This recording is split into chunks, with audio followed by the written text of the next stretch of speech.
அனைத்துலக உயிரோடை தமிழ் IELTS தமிழ் உயிரோடை தமிழில் அன்பர்களின் அரசியல் கலை நிகழ்ச்சியில் இணைந்திருக்கிறீர்கள்.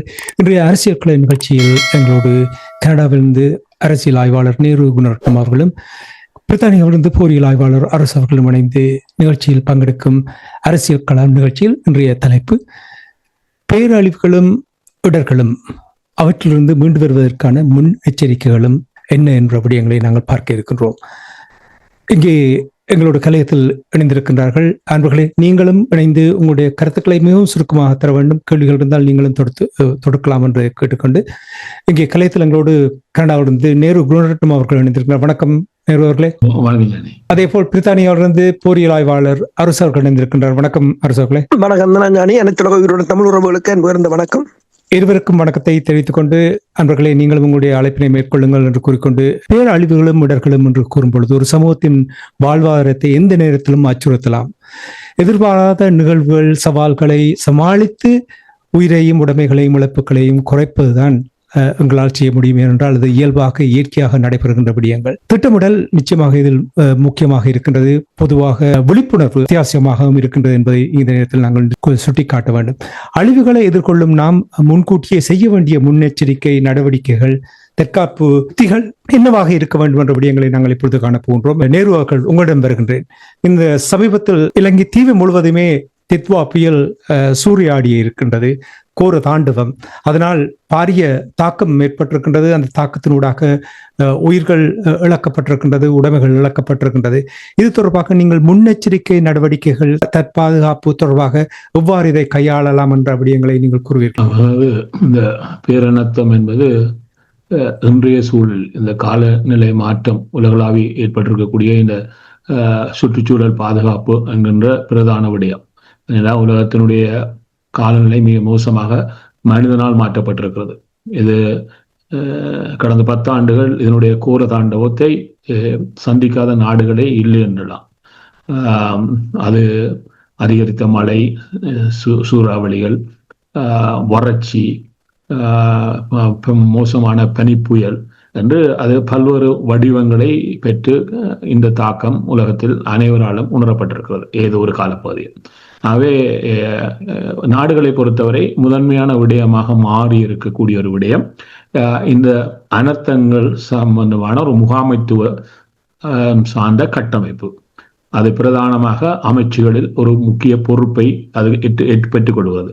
அவே ஒரு அமைச்சு ரீதியாக கட்டமைக்கப்பட்ட ஒரு கட்டுமானமும் இந்த பேரினத்தங்களை எந்த வகையான பேரினத்தமாக இருந்தாலும் முன்கூட்டியே கண்டறிவதும், அதிலிருந்து மக்களை பாதுகாத்துக் கொள்வதும், அதற்கேற்ற வகையில் நாடு சார்ந்த கட்டமைப்புகளை தயார் நிலையில் பெற்றுக் கொள்வதும் என்பது இந்த விதத்தில் முதன்மை பெறுகிறது. இது பல நாடுகள் என்ன செய்கிறான்னு சொன்னால், இதற்கு முகம் கொடுத்ததன் பின்னர் தான் ஓட ஆரம்பிக்கிறார்கள். இல்லை என்று சொன்னால் இதுக்கு பின்னர் கற்றறிந்த பாடங்கள் என்ற வகையில் எதிர்காலத்தில் வரக்கூடிய பாதுகாப்புகளுக்கு ஏற்ற வகையில் தங்களை தயார் செல்வதற்கான முறைமைகளை வகுத்துக் கொள்வது என்கின்ற பல்வேறு வடிவங்களில் இது முதன்மை பெறுகிறது. அவ்வாறு வைத்துக் கொண்டால், இலங்கை தீவை எடுத்துக்கொண்டால், இலங்கை தீவு இவ்வாறான விடயத்துக்கு முகம் கொடுத்தே வந்திருக்கிறது. 2017 ஒரு மழை வீழ்ச்சி இருந்திருக்கிறது, அதனால் பாதிப்பு இருந்திருக்கிறது. இவ்வளவு தூரம் இல்லாட்டிலும் உணரத்தக்க வகையிலான பாதிப்புகளை இது கண்டிருக்கிறது. 2004ஆம் ஆண்டு சுனாமி.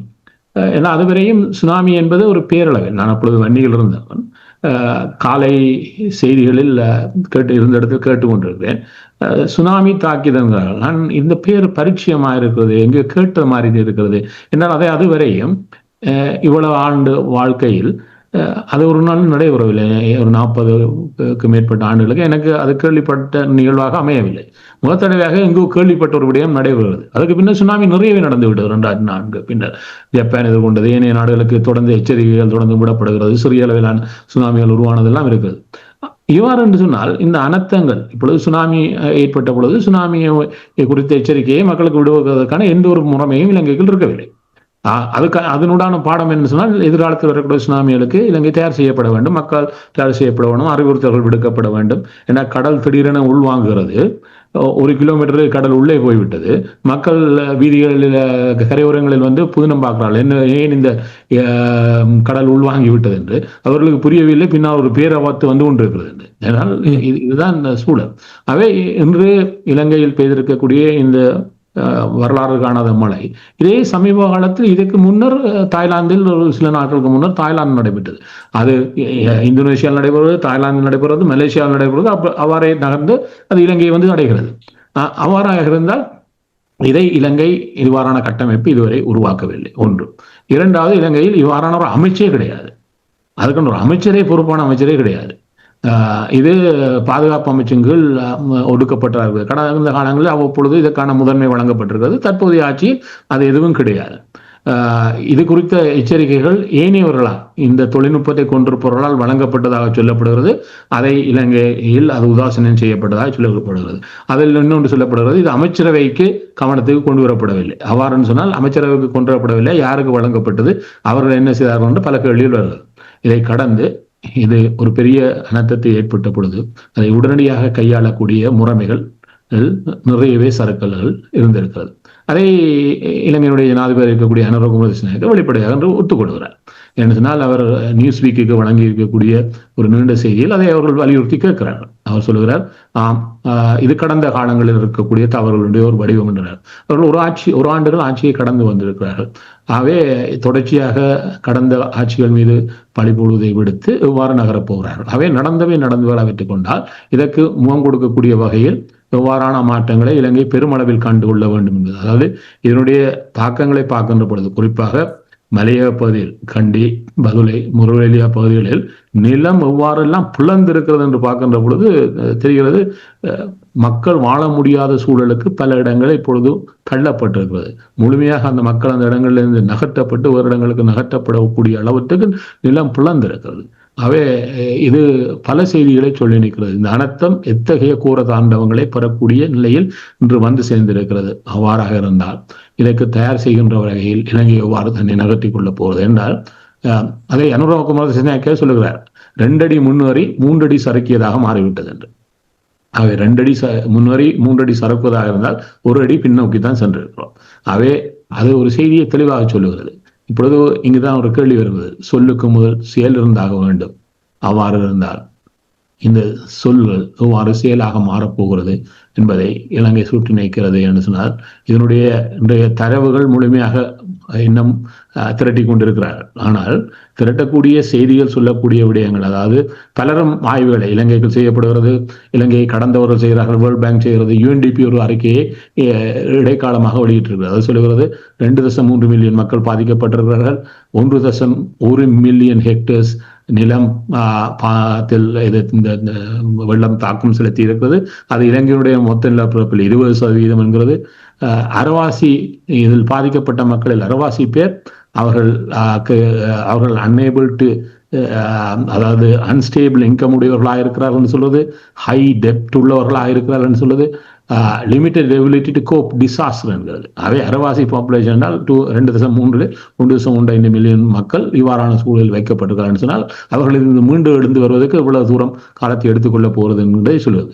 இன்னொன்று சொல்லுகிறது, இந்த தண்ணீர் 7,20,000 கட்டிடங்களுக்கு, அது வீடுகளாக இருக்கலாம், தொழில்துறை கட்டிடங்களாகலாம், வர்த்தக நிலையங்களாக இருக்கலாம், ஏதோ ஒரு கட்டிடத்துக்கு 7,22,000 அது ஏதோ வகையில் பூந்திருக்கிறது. 16,000 கிலோமீட்டர்ஸ் வீதிகள் பாதிக்கப்பட்டிருப்பதாக சொல்லுகிறது, சிறிய அளவிலிருந்து பெரிய அளவு வரை.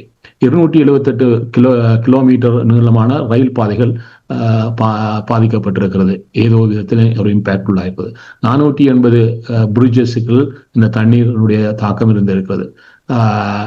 இதில் பாதிக்கப்பட்டவர்களாக 1.2 மில்லியன் பெண்கள், அதாவது பாதிக்கப்பட்டவர்கள் அதிகம் பெண்களாக இருக்கிறார்கள். அதில் 1.2 மில்லியன், 2.3 மில்லியன், 5,22,000 சிறுவர்கள் பாதிக்கப்பட்டிருக்கிறார்கள், 2,63,000 மூத்தவர்கள் இதில் பாதிக்கப்பட்டிருக்கிறார்கள் என்று சொல்வது. 1,200 லேண்ட்ஸ்லைட்ஸ். ஏனால் வீடுகள் பாதிக்கப்பட்ட லேண்ட்ஸ்லைட் தான் பேச்சுவார்த்தைக்கு வருகிறது. வீடுகள் பாதிக்கப்படவில்லை, எங்கெங்கெல்லாமோ நிலம் சரிந்திருக்கிறால் அவ்வாறு சிறிதும் பெரிதுமாக 1,200 நிலச்சரிவுகளை அது பட்டியலிட்டிருக்கிறது. இந்த காலப்பகுதியில் அதிக மழை வீழ்ச்சி கொண்டதாக தமிழர் பகுதியில் இருக்கக்கூடிய வவுனியா மாவட்டத்துடைய சுண்டிக்குளத்தை அது வகைப்படுத்துகிறது. சுண்டிக்குளத்தில் 373.5 மில்லிமீட்டர் ரெயின் நவம்பர் 27 பெய்திருக்கிறது என்று இந்த தரவுகளை கூட்டி பார்க்கின்ற பொழுது இந்த தாக்கம் மக்களால் எவ்வளவு தூரம் உணரப்பட்டிருக்கிறது. அவ்வாறு இருந்தால் இலங்கை எவ்வளவு தூரம் எதிர்காலத்தில் தன்னை தயாரித்துக் கொள்ள வேண்டும் என்பதற்கான ஒரு செய்தியை காத்திரமாக இந்த விடயங்கள் சொல்லுகின்றன. அரசாங்கம் செல்வதற்கு முன்னதாக உங்களிடம் சுருக்கமாக அனுரகுமார திசாநாயக்கனுடைய அரசாங்கம் எவ்வாறு இதை கையாண்டிருக்கின்றது என்று நீங்கள் அவதானித்தீர்கள்?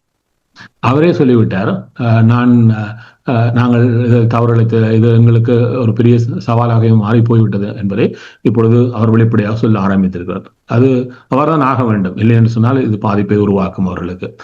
ஒரு விதத்தில் சொல்லுகிறேன், ஒரு பெரிய பேரணத்தில் நடைபெறுகிறது. முதல் இதை குறித்த எச்சரிக்கைகள் அவர்கள் பெற்றிருக்கிறார்கள், அதை சரியான முறையில் கையாளவில்லை. அங்கிருந்து இந்த தவறு ஆரம்பிக்கிறது. இரண்டாவது விடயம், ஒரு 2 நாட்களுக்கு கொட்டிவிட்டு தீர்த்துவிட்ட மழைக்கு உடனடியாக அவசர நிலையை பிரகடனப்படுத்தி அனைத்து அமைச்சுகளும் ஒரு கூடைக்கு கீழ் கொண்டு வரப்பட்டு, இதனால் சம்பந்தப்பட்ட அமைச்சுகள், போக்குவரத்து அமைச்சு, அனைத்து முகாமத்துவ திணைக்களமாக தான் இருக்கு, அது சம்பந்தப்பட்டவர்கள், இதை கடந்திருக்கக்கூடிய விவசாயம், கல்வி, எல்லாம் பாதிக்கப்பட்ட அமைச்சுகள் ஒரு கூடைக்குள் கொண்டு வரப்பட்டிருக்கணும். அனைத்து அமைச்சர்களும் ஒரு இடத்தில் ஒருங்கிணைக்கப்பட்டிருக்க வேண்டும். இதற்கான ஒரு தலைமைத்துவ ஒரு ஒருங்கிணைப்பு அங்கிருந்து நகர்த்தப்பட்டிருக்கணும். ஆனால் நீங்கள் பார்த்திருப்பீர்கள், இன்று வரை அமைச்சர்கள் யாரும் இதை பற்றி பேசுவதாக இல்லை. இது சம்பந்தப்பட்ட அமைச்சர்கள் ஒரே ஒருவர் தான் இலங்கை தீவில் முழுமையாக பேசிக் கொண்டிருக்கிறார். அது அனுரகுமார திசாநாயக்க மட்டும்தான் பேசுகிறார். அவரை தவிர எதுவும் எந்த செய்தியும் வெளியிடப்படவில்லை. எந்த ஒரு அமைச்சரும் தங்களுடைய அமைச்சு சார்ந்த விடயங்களில், நான் சொன்னேன், எவ்வளவு ரயில்வே பாதிக்கப்பட்டிருக்கிறது, எவ்வளவு வீதிகள் பாதிக்கப்பட்டிருக்கிறது, எவ்வளவு பிரிட்ஜஸ் பாதிக்கப்பட்டிருக்கிறது, இது சம்பந்தமாக இருக்கக்கூடிய எந்த அமைச்சரும் என்ன நிலைமை இருக்கிறதுன்னு சொல்லி இப்பொழுது 2 வாரத்தை கடந்த நிலையிலும் கூட தெளிவான அறிக்கைகளை, இவ்வளவுதான் இருக்கிறது, என்ன விடயம் என்று யாரும் பேசுவதாக இல்லை. அது கடந்த ஒரு வருடமாக யாரும் பேசுகிறார்கள். அனுரகுமாராவை கடந்து இப்பொழுது ஒன்றை புரிந்து கொள்ள வேண்டும். என்ன சொன்னார்கள்? நாங்கள் உடனடியாக இந்த ஜனாதிபதி ஆட்சி முறையை அகற்றுவோம் என்றார்கள். நாங்கள் மீண்டும் பாராளுமன்ற ஆட்சி முறைக்கு வருவோம் என்றார்கள். ஆனால் ஜனாதிபதியை தவிர பிரதமர் பேசுகிறார்களே, அமைச்சர்கள் பேசுகிறார்களே, தனியா ஜனாதிபதி மட்டும் காட்டப்படுகிறார். ஆகவே இந்த இடத்தில் ஒரு 5வது நாள் தான் அவசர நிலையை கொண்டு வந்தார்கள். அதன் பின்னர் ஒரு கிழமை கடந்ததன் பின்னர் தான் விசேட அமைச்சரவை கூட்டத்துக்கு அழைப்பு விடுக்கப்படுகிறது. இது ஒன்றைத்தான் சொல்லுகின்றதுன்னு சொன்னால், அவர்கள் ஒரு வார்த்தையை தொடர்ந்து சொல்லுகிறார்கள், நாங்கள் இந்த ஆட்சிக்கு புதியவர்கள், நாங்கள் இப்பொழுதுதான் படித்துக் கொள்கிறோம், நாங்களாம் கற்றுக்கொள்கிறோம் என்பதை விமல் ரட்நாயக்கா கடந்த ஆகஸ்ட் மாதம் சொன்னார். ஏனென்று சொன்னால், தங்களுடைய ஆட்சியில் இந்த ஆண்டுக்கு ஒதுக்கப்பட்ட நிதிகளில் ஒரு வரவு செலவு திட்டத்தில் 2 இருக்கிறது. ஒன்றுக்கு கரண்ட் எக்ஸ்பெண்டிச்சர், அதாவது கரண்ட் எக்ஸ்பெண்டிச்சர்ஸ், கேபிட்டல் எக்ஸ்பெண்டிச்சர்ஸ். அதாவது ரிகரண்ட் எக்ஸ்பெண்டிச்சர்ஸ் கூடுதலாக சம்பளத்தை செல்வது, கேபிட்டல் எக்ஸ்பெண்டிச்சர்ஸ் தான் அபிவிருத்திகளை செல்வது. இந்த ஆண்டு கேபிட்டல் எக்ஸ்பெண்டிச்சர்ஸுக்கு ஒதுக்கப்பட்ட பணம் 1,31,000 கோடி ரூபாய். இந்த 1,31,000 கோடி ரூபாய்களில் 16 ப்ராஜெக்டுக்கு 23,000 கோடி ஒதுக்கி செலவிட்டிருக்கிறார்கள். 16 ப்ராஜெக்ட் தான் அப்ரூவே ஆகிருக்கிறது. அதில் அவர்கள் என்ன சொல்றாங்கன்னு சொன்னா, அதிகபட்சமாக அந்த 31,000 கோடியை தான் செலவிட்டிருக்கிறார்கள். 1,00,000 கோடி ரூபாய் இன்னும் இருப்பில் இருக்கிறது. இந்த ஆண்டு இப்பொழுது ஆண்டு முடிவதற்கு இன்னும் 3 வாரங்கள் இருக்கிறது. அப்ப சொல்லுகிறார்கள், இப்பொழுது அந்த பணத்தை தான் இந்த நிவாரணங்களுக்காண்டி கொண்டு வரலாம் என்பது இப்பொழுது வகைப்படுத்தப்படுகிறது. ஒரு ஆட்சி ஒரு ஆண்டுகளாக ஒதுக்கப்பட்ட கேபிட்டல் எக்ஸ்பெண்டிச்சர்ஸையும் ஒதுக்காமல் எவ்வாறு அவர்கள் அபிவிருத்தியை நோக்கினவர்கள்? இந்த தவறு தொடர்ச்சியாக இந்த ஆண்டு முழுமையாக வருகின்ற தவறு இந்த பேரணத்துக்கு ஒரு பூதகரமாக மாறி இருக்கிறது. ஆகவே அதை அவர் வெளிப்படையாக அவரே ஒத்துக்கொண்டு விட்டார், இதில் நிறைய தவறுகள் இருக்கிறது, இப்பொழுது நாங்கள் அதை திருத்திக் கொள்வதற்காக முன்னேறுகிறோம் என்கிறார்கள். நான் கேட்பது, இந்த 1 ஆண்டுகளாக இந்த தவறை விமல் ரட்நாயக்கா ஆகஸ்ட் மாதம் சொன்னார். இந்த ஜூலை முடிந்து முதல் 7 மாதங்களில் நாங்கள் கேபிட்டல் எக்ஸ்பெண்டிச்சர்ஸுக்கு ஒதுக்கியதில் 20% தான் செலவழித்து இருக்கிறோம் என்பதை அவர் வெளிப்படையாக சொன்னார். சொல்லிவிட்டு சொன்னார், நாங்கள் ஆட்சிக்கு புதியவர்கள், நாங்கள் இப்பொழுதுதான் கற்றுக்கொள்கிறோம், அதனால தான் நாங்கள் இப்பொழுது ஆண்டே முடிகிறது, அவ்வாறானால் எப்பொழுது கற்றுக்கொண்டு முடிக்க போகிறீர்கள், இது எங்கு நிற்க போகிறது என்கின்ற கேள்வியை, அதாவது இந்த தவறு இதில் மட்டும் வெளிப்படவில்லை, கடந்த காலங்கள் வெளிப்படுகிறது. அனுரகுமார திசாநாயக்கா மட்டும்தான் ஆளுமையானவராக காட்டப்படுகிறார், இவர்கள் அனைவரும் ஒதுங்கியே இருக்கிறார்கள். இது ஒரு ஆட்சி முறைமைக்கு ஆபத்தை தெரிவிக்கிறது. இன்று கொழும்பில் இருக்கக்கூடிய பிரதான பத்திரிகையில் உண்டான டெய்லி மிரருடைய ஆசிரியர் ஒரு நீண்ட கடிதத்தை ஜனாதிபதிக்கு எழுதியிருக்கிறார்.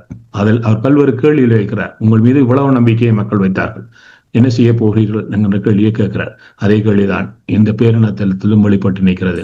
அதை பதிலை அவர்கள் தான் வழங்க வேண்டும். கூறுவது போல் நான் நினைக்கிறேன், தவறு இழத்திருக்கின்றார்கள், அதை ஏற்றுக்கொண்டிருக்கிறார்கள். ஆனால் அவர்கள் கூறுவார்கள் என்னவென்றால், கடந்து வந்த அரசாங்கங்கள் போல் இல்லாமல் நாங்கள் வெளிப்படையாக நேரடியாக எங்களுடைய உறவுகளுக்கு நாங்கள் நடக்கின்ற விடயங்களை கூறுவோம் என்று அவர்கள் கூறுவார்கள். பொறுத்திருந்து பார்ப்போம். அரசர்கள் உங்களிடம் வருகின்றனர். ஏற்கனவே நேரு அவர்களிடம் கேட்டது போல், பேரழிவு நிகழ்ந்தால், சுனாமி, சூறாவளி போன்ற பெரு வெள்ளங்கள் வந்தால் அதிலிருந்து எவ்வாறு உதவிகளை தன்னை பாதுகாப்பதற்கு என்ன விதமான முன் நடவடிக்கை எடுக்கலாம் என்று நீங்கள் கருதுகிறீர்கள்? தினம் டெய்லி மிரர் பத்திரிகையில் வந்த செய்தியின் அடிப்படையில் இந்தியாவின் வானிலை அவதானிப்பு மையம் நவம்பர் 12 இவ்வாறான ஒரு அனர்த்தம் தொடர்பாக தெரிவித்து விட்டது என்று சொல்லியிருக்கிறார்கள். அதே போல ஜாழ் பல்கலைக்கழகத்திலிருந்தும் உடனடியாக சொல்லப்பட்டிருந்தது. அதே போல இலங்கை இந்த அதிகாரி ஒருவர் அமைச்சர் அனுரகுமார திசாநாயக்கவிடம் சொன்ன போது அவர் இதை அரசாங்கத்தை களங்கப்படுத்த வேண்டாம் என்று அவரின் வாயை மூடியதாக சொல்லியிருக்கிறார்கள். அதாவது யார் என்ன சொன்னாலும் இந்த அரசாங்கத்தின் ஒரே ஒரு குணத்தை நீங்கள் பார்க்கலாம். எப்படி ஆட்சி செய்கிறார்கள் என்றால், ஒரு மாடு செத்தா அது மஹிந்தாவோ ரணிலோ அது ஒரு குறை சொல்ல வந்தால் நீங்கள் அரசாங்கத்தை களங்கப்படுத்தாதீர்கள். இப்ப நீங்கள் என்னத்துக்கு இருக்கிறீங்க? நீங்கள் அரசாங்கம் எல்லாத்துக்கும் எதிர்கட்சிகள். மழை வந்தாலும் எதிர்கட்சி தான், பனி வெஞ்சாலும் எதிர்கட்சி. இது இப்ப கட்டுமானம் என்றது நீங்கள் ஒரு வருஷம், இப்ப நேரு சொன்ன மாதிரி ஒரு வருஷமா நீங்கள் இருக்கிறீர்கள். அடுத்தது ஓகே, கட்டுமானம் என்றது பெரிய பிரச்சனைக்குரிய பிரச்சனை. இப்ப நீங்க பார்க்கலாம், நாங்கள் இப்ப இந்த புயல் வந்த அப்புறம் இந்த ILC கதைச்சம் வழக்கியாறு தொடர்பாக, அது நான் நவாலி எங்கட பக்கத்தால வழக்கியாறு தொடர்பாக கதைச்சம். இப்பதான் யாழ்ப்பாணத்துல வழக்கியாத்துக்கு கூட்டம் போட்டிருக்கிறாங்க எல்லாம் அழிவு வந்த அப்புறம். அப்ப இதுவரை அதுக்கும் பேருந்து அந்தந்த பிரதேச சபை என்று சொல்லி இவ்வளவு காலம் என்ன அரசியலை செய்தார்கள் என்று சொன்னால், ஆளையால் தூத்துறது, ஆளுக்கால் இழுத்துறது. ஒருத்தரும் அந்த நாட்டை விரும்பவில்லை. அதுதான் அதுன்ற அர்த்தம். வந்தோமா, வேலையை செய்தோமா, போனோமா என்ற இருக்கிறார்களே தவிர யாரும் அந்த நாட்டை முன்னகர்த்தணும் என்று யோசிக்கவில்லை. அப்ப நீங்கள் கேட்டது போல அனர்த்தங்களை தவிர்க்க முடியாது. சவுதி அரேபியாவிலும் தான் வெள்ளம் வந்தது. எல்லா நாடும் இப்ப நீங்க காலநிலை மாறிடுது எல்லாம். நீங்க பாருங்கள், இப்ப இந்த வருஷத்தை நீங்கள் ஒருக்கா ரிவ்யூ பண்ணி பாருங்கள், எத்தனை நில அதிர்வுகள் என்று சொல்லி, சின்னதும் பெருசுமா எத்தனை நில அதிர்வுகள், எத்தனை வெள்ளப்பெருக்குகள். பங்களாதேசத்துல கூட பெருசளவில் வந்தது, சீனாவில வந்தது, சீனாவில பல கிராமங்கள் மூழ்கினது. ஆனால் அவங்க அதுக்கு ஏற்ற மாதிரி ரிக்கவர் பண்ணிட்டாங்க. இப்ப நீங்கள் என்னன்னு ரிக்கவர் பண்ணுவீங்களா? இப்ப சரி, இவ இந்த இழப்பு 6.7 பில்லியன் டாலர்கள் என்று சொல்றார்கள். அது கிட்டத்தட்ட IMF கிட்ட கெஞ்சி கூத்தாடி வாங்கினதே 3 பில்லியன், அதை விட 2 மடங்கு. இவன் மொத்த GDP என்று பார்த்தால் கிட்டத்தட்ட 6 மடங்கு, 6%. அதே சேரம் நீங்கள் பார்த்தீங்கன்னா ரயில்வே இழந்த தொகை 1.9 பில்லியன் ரூபாய்கள். ரயில்வேயை திருத்துறதுக்கு என்றால் 600 மில்லியன் டாலர். அமெரிக்காக்காரன் வார வருஷத்துக்கு உக்ரைனுக்கு ஒதுக்கினதே 400 மில்லியன் டாலர். இதுக்கு ரயில்வேக்கு மட்டும் 600 மில்லியன் டாலர். அப்ப நீங்கள் யோசிச்சு பாருங்க, இந்த சேதம் எவ்வளவு, இதுல இருந்து ரிக்கவர் பண்றதுன்றது இப்போதைக்கு சாத்தியமான்றது. இப்ப வெள்ளம் உண்மையில் ஒரு சிஸ்டமா இருந்தால் நீங்கள் முன்னெச்சரிக்கையாக இருந்து அது வழிந்தோடக்கூடியது, இப்ப வெள்ளங்களை மறைக்காமல் சேதத்தையாவது தவிர்த்திருக்கலாம். இப்ப உயிரிழப்புகள் சுனாமியை போல பெருசாக இல்லை. சுனாமியில் 30,000 பேர் இழந்தார்கள். இதில் 600-700 தான் இப்போதைக்கு கணக்கு இருக்கின்றது. ஆனாலும் சேதாரங்கள் கூட இலங்கையை சுத்தி இருக்கு. நான் ரயில்வே மட்டும்தான் இப்ப சொன்னேன், 600 மில்லியன் ரூபாய் வேணும் திருத்துறதுக்கு கண்டு. மிகுதி எல்லாம் சொல்லிக் கொண்டு போனால் இதுல இடம் பத்தாது. இப்போ என்ன பிளான்? அதான் இப்ப அடுத்தது இதுல இருந்து ரிக்கவர் பண்றதுன்னா எப்படி ரிக்கவர் பண்றது, முன்னெச்சரிக்கை. அது பிறகு நாங்க கலைப்போம். நீங்கள் கேட்ட கேள்விக்கு இதை, அதாவது எதிர்கட்சிகள் குறை கூறுவதோ அல்லது முன்னே ஆட்சிகளை சாட்டி விட்டு இவர்கள் இருந்து விட முடியாது. என்றால் இவர்கள் ஆட்சி காலத்தில் தான் நிகழ்ந்திருக்கின்றது. அப்ப நீங்கள் தான் அதை எவ்வாறு அதிலிருந்து மீண்டு வரப் போகிறீர்கள் என்பதற்கான பொறிமுறையை வகுக்க வேண்டும். அடுத்ததாக எவ்வாறு இதை இனி வருங்காலத்தில் இவ்வாறான அனர்த்தங்களை தவிப்பதற்கு. இப்ப இது உங்களுக்கு வந்தது முதலாவது அனர்த்தம் இல்லை, சுனாமி வந்தது. அதுக்கப்புறம் எத்தனையோ தரம் வேற வெள்ளங்கள் வந்தன. முந்தி கூட 94ஆம் ஆண்டாக இருக்கலாம், 86ஆம் ஆண்டாக இருக்கலாம், பல ஆண்டுகளில் வந்தன. ஆனால் இவ்வளவு மோசமாக இல்லை. இப்போது இன்னும் மோசமாக இருக்கிறது என்னென்று சொன்னால், உங்களோட கட்டுமானங்கள் பல இடங்கள் என்ன இல்லீகலாக கட்டப்பட்டது, முறைகேடான நிகழ்வுகள், இதுகள் தான் கூடுதலான தாக்கத்துக்கு காரணம். இந்த இழப்பிலிருந்து மீளுவதைத்தான் இவர்கள் யோசிக்க வேண்டும். அது சிங்களத்தின் சிங்கள அரசின் பிரச்சனை. தமிழர் பகுதியை மட்டும் பார்த்து கொண்டால் நல்லது. அதே போல எதிர்வரும் காலத்தில் இதை எவ்வாறு தடுப்பது? இப்ப வெள்ளத்தை தடுக்க முடியாது, இழப்புகளையும் சேதங்களையும் குறைக்க முயற்சி செய்ய. இதில் ஒரு விடயத்தை சுட்டிக்காட்டினார்கள் என்னவென்றால், முன்னெச்சரிக்கை கொடுக்கப்பட்டது, ஆனால் அவர்கள் அதை ஊதாசீனம் செய்து விட்டார்கள் என்று கூறினார். அதனால்தான் இந்த இழப்பு வந்தது என்று கூறுகிறார்கள். அதை நீங்கள் எவ்வாறு பார்க்கிறீர்கள்? அது உண்மைதான். அதைத்தான் நான் இப்ப சொல்றேன். இந்தியா சொன்னது 12ஆம் தேதி யாழ் பல்கலைக்கழகத்தின் பேராசிரியர் கூறியிருந்தார். அவர்கள் கூறினதெல்லாம் இவர்கள் சொன்னதென்றால் அரசாங்கத்தை களங்கப்படுத்த வேண்டாம், அரசாங்கத்தை பேச வேண்டாம், எதிர்கட்சிகள் செய்தது, முன்னைய கட்சிகள் செய்தது அல்லது இதுதான் இந்த வாயிலிருந்து வாரது முழுக்க. அப்ப தங்களுக்கு என்ன அனுபவம் பத்தாது. அனுபவம் நீங்கள் அரசை இருக்கும் போதே உங்களுக்கு அனுபவம் இருக்க வேண்டும். எந்த அரசை எடுத்துக்கீங்க, அரசை கைப்பற்றுவது என்னண்டு? இப்ப நீங்க யோசிக்கலாம், ஒரு 100 குரங்கு சேர்ந்து ஒரு காரை கைப்பற்றலாம், ஆனால் ஓட முடியாது. அதான் பிரச்சனை. இப்ப கார் ஒருத்தனை 100 குரங்கு அடிச்சு அந்த காரை பறிக்கலாம், பிரச்சனை இல்லை. ஆனா 100 குரங்கு சேர்ந்தாலும் அந்த காரை ஓட முடியாது. அப்படி என்றுதான் இதை வச்சுக் கொள்ளலாம். வேற என்ன செய்யணும்? நன்றி. நாங்கள் உறவுகள் இணைந்திருக்கின்றார்கள், அவர்களை முள்வாங்கி கேள்விகளை கேட்கலாம். ரத்னதாவும் இணைந்திருக்கிறீர்கள், பிரித்தானியாவிலிருந்து நீண்ட நேரம் காத்திருக்கிறீர்கள். நீங்கள் மியூட் பட்டனை அழுத்தி நீங்கள் உங்களுடைய கருத்தை சுருக்கமாக கூறிக்கொண்டு கேள்வியை தொடுத்தால் சிறப்பாக இருக்கும் என்று நம்புகிறேன். வாங்க. வணக்கம். என்ன கருத்துன்றத பார்க்க இப்ப சொன்ன மாதிரி இந்த ஏற்கனவே முன் எச்சரிக்கை யாழ்ப்பாண பல்கலைக்கழகத்திலிருந்து விடுக்கப்பட்டது. அது சரியாக பொருட்படுத்தப்படவில்லை. மீண்டும் அவர் நேற்று என்றெல்லாம் சொல்லியிருக்கிறார். இப்ப 2-3 நாளாக சொல்லிக் கொண்டு வரார் பேராசிரியர் பிரதீப் ராஜா. ஆமாம், அவற்ற கூற்றுகள் 100% சரியா தான் நடந்திருக்குது. இவ்வளவு காலமும் திரும்பவும் கூறியிருக்கிறார். இப்ப இன்றைக்கு நினைக்கிறேன் 11 ஒரு நிலச்சரிவு ஏற்பட்டிருக்கிறது. அதை விட கொழும்பு, யாழ்ப்பாணம், வவுனியா எல்லாம் பெருமழைகளும் பெய்திருக்கின்றன.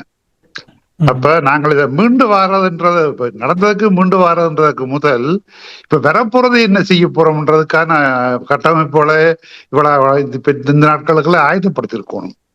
இவர்கள் என்ன யாராருக்கு எவ்வளவு காசு கொடுக்கறது, மற்ற எங்கட நல்லூர்லயும் கோப்பா பிரதேசம் அந்த வெள்ள வேக்கால கூடி பிரச்சனைப்பட்டார்கள், வெள்ளம் படிஞ்சு போறத மறைத்தார்கள். அப்ப இப்ப நீங்கள் இதுல செய்ய போறீர்கள். மற்றது இன்னொரு விடயம் கேள்விப்பட்ட எவ்வளவு வீதம் முன்னெண்டு தெரியல. நான் ஒரு 2 ஒளியூடத்துல பார்த்தினான். ஆனால் அந்த காட்சிகள் எனக்கு வேறு இடத்துல எடுத்த மாதிரி இருக்கிறது. அமெரிக்கா அந்த விமானம் யாழ்ப்பாணம் பலாலியில தரையிறங்கியதாகவும் பொருட்கள் கொண்டதாகவும் அப்படி உண்மையா வந்ததா? அது ஏஐயால் உருவாக்கப்பட்டது. அதை விடுவோம். ஆனால் அதான் எங்களோட வானொலியிலும் ஒரு விவாதம் வந்தா எனக்கு அந்த பார்க்கவே படம் விளங்கிட்டது. அது பலாலி அல்லன்றது.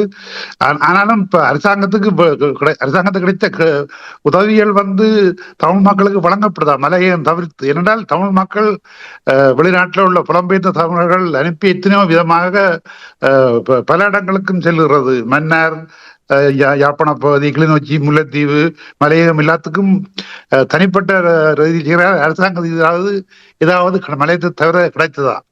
அதுக்கு என்ன வழி செய்ய போறார்கள்? இந்த கவலத்தோட நான் விடைபெறுகிறேன். நன்றி. நல்ல ஒரு கேள்வி கேட்டிருக்கிறீர்கள். நேர்வர்களும் புலம்பெயர்ந்த அமைப்புகளில் சில அமைப்புகள் ஜனாதிபதி நிதியத்துக்கு நேரடியாக நிதி அனுப்பியதாக செய்திகள் வந்திருக்கின்றது. இது பாராட்டக்கூடிய விடயமா அல்லது? நான் இதுக்கு ஒரு பதில் சொல்ல வேண்டாம். இப்ப கனடா ஒரு நீண்ட கால இதை வைத்திருக்கிறது. கனடிய அரசு இதை வேறு சில அரசுகளும் செய்கிறார்கள். கனடிய அரசு இன்று வரை தான் வழங்கக்கூடிய ஒத்தாசைகளை ஆண்டாண்டு நாடுகளுக்கு ஒத்தாசைகள் வழங்குகிறார்கள், அபிவிருத்தி நிதியம் என்று. அந்த நிதியத்தில் ஒன்றை தெளிவாக வைத்திருக்கிறார்கள். இலங்கையில் எந்த ஆட்சியாளருக்கும் ஆட்சியில் இருப்பவரிடம் அந்த பணத்தை வழங்குவதில்லை. இலங்கையில் இருக்கக்கூடிய மக்களுக்கு ஆன வேலை திட்டங்களை அவர்கள் சமர்ப்பிக்கின்ற பொழுது அதில் ஏற்புடைய வேலை திட்டங்களுக்கு அவர்கள் நேரடியாக பணத்தை மக்களிடமே அந்த கட்டமைப்புகளை அதை அமல் நடத்தக்கூடிய கட்டமைப்புகளை வழங்குகிறார்கள். ஒரு அரசுகளே இவ்வாறு தெளிவாக இருக்கின்ற பொழுது நம்மவர்கள் தெளிவாக இல்லை என்று சொன்னால் நாங்கள் சிந்திக்காதவர்களாக செயல்படுகிறோம் என்பதுதான் அதனுடைய அர்த்தம். ஏன் அரசிடம், ஏன்னா நான் சொன்னேனே, அரசிடம் இந்த ஆண்டுக்கான செலவீனங்கள், அதாவது அபிவிருத்தி செலவீனங்களுக்காக ஒதுக்கிய 1,36,000 கோடியில் 1 லட்சம் கோடி அதனுடைய கையில் இருக்கிறது. அதனிடம் செலவழிப்பதற்கு பணம் இருக்கிறது. இப்பொழுது வெளிநாட்டில் அவர் ஒரு நிதியத்தை உருவாக்குகிறார்கள். அதில் இதுவரை 6.8 கோடி தான் அதுக்கு பணமே வந்திருக்கிறது. ஆகவே இந்த 6.8 கோடியும் எங்கே 1 லட்சம் கோடி எங்கே இருக்கிறது? ஆகவே நீங்கள் செய்யக்கூடியதை அரசுகளே நம்பவில்லை, ஆட்சியில் இருப்பவர்களை. ஏன் நீங்கள் அந்த நம்பிக்கையை வைக்கிறீர்கள் என்ற ரீதியில் உங்களை ஏமாற்றுவீர்கள் என்றான் கேள்வி. உங்களால் முடிந்த ஒத்தாசைகளை அந்த மக்களுக்கு எங்க இருந்தாலும் நேரடியாக வழங்குங்கள். அதை வழங்கக்கூடிய பொறிமுறைகளை நீங்கள் உருவாக்குங்கள். இது ஒரு விடயத்தை நான் சொல்லி ஆக வேண்டும்.